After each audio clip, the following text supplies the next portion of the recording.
Hey there, welcome back. So today we will check out local inner class. For doing so, we would be adding a new class, and the name of the class could be, for example, shop, and the package name could be org.studyeasy.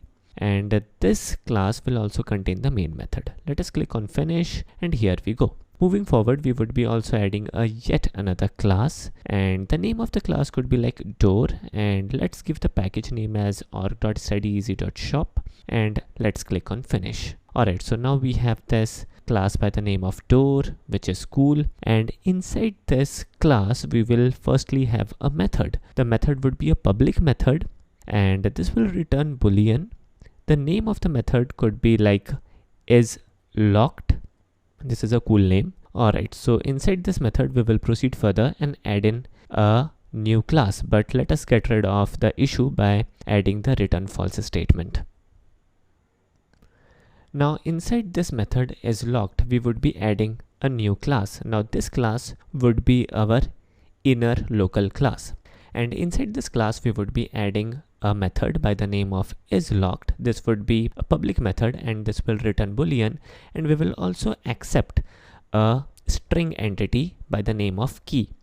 Alright, so inside this method is locked, let us add in a if statement, and this if statement will say if key dot equals. So we will compare the key with some specific text, and that text could be, for example, QWERTW, any text it could be, but as a key we will keep this text.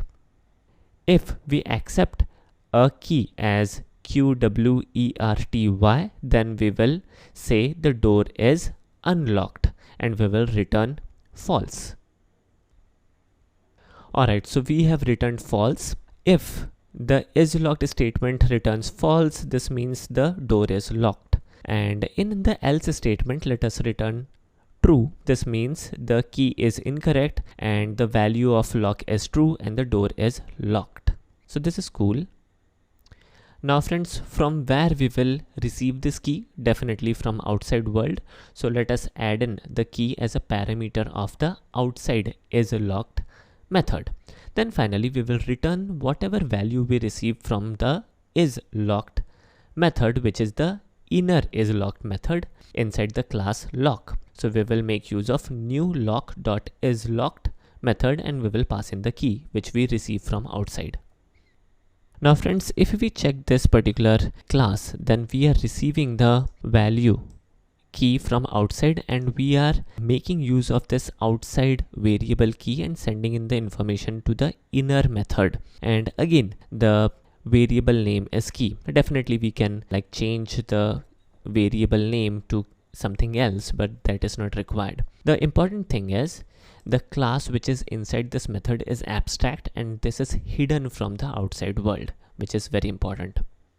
Now in order to summarize once again, in this statement where we are sending in the information to our inner local class, we are simply receiving the value from outside world, and then we are sending in the information to the local inner class, which is perfect. Now this local inner class is absolutely abstract. This is hidden. Now friends, if we check this class, this depicts the real life scenario better.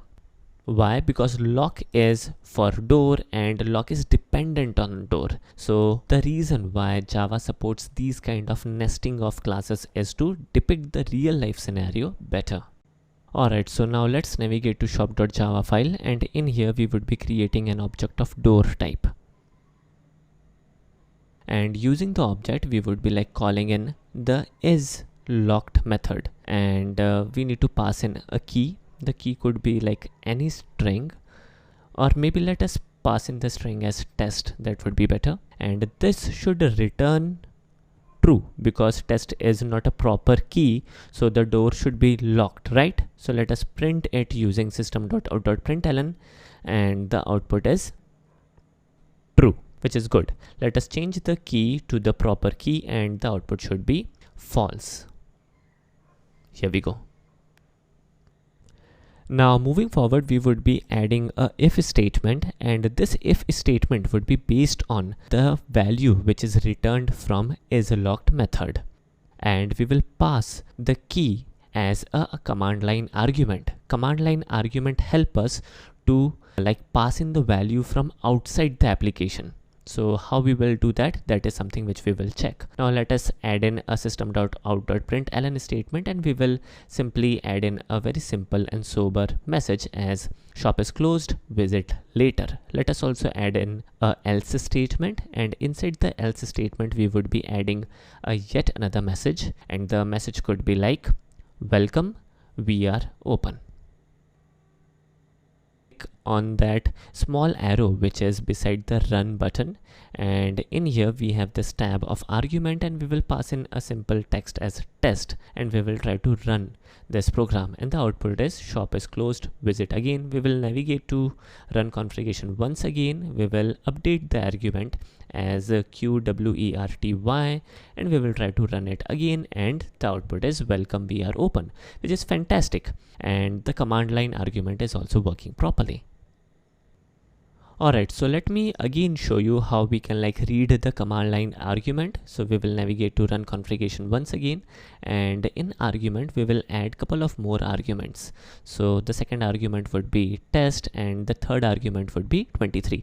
So we can add in multiple argument in here, and in our case we are adding 3 argument, and in here we can run the program and there is no issues. And moving forward we can like sys out the other arguments which we have passed. So the way is pretty simple. Arguments is array, so the second argument would be args of 1, and the third argument would be args of 2, position 2, 0 1 2. So let us execute the program, and here is the output. So we are also able to read the command line arguments with an ease. So this is it for today's video. Thanks for watching, take care and have a nice day.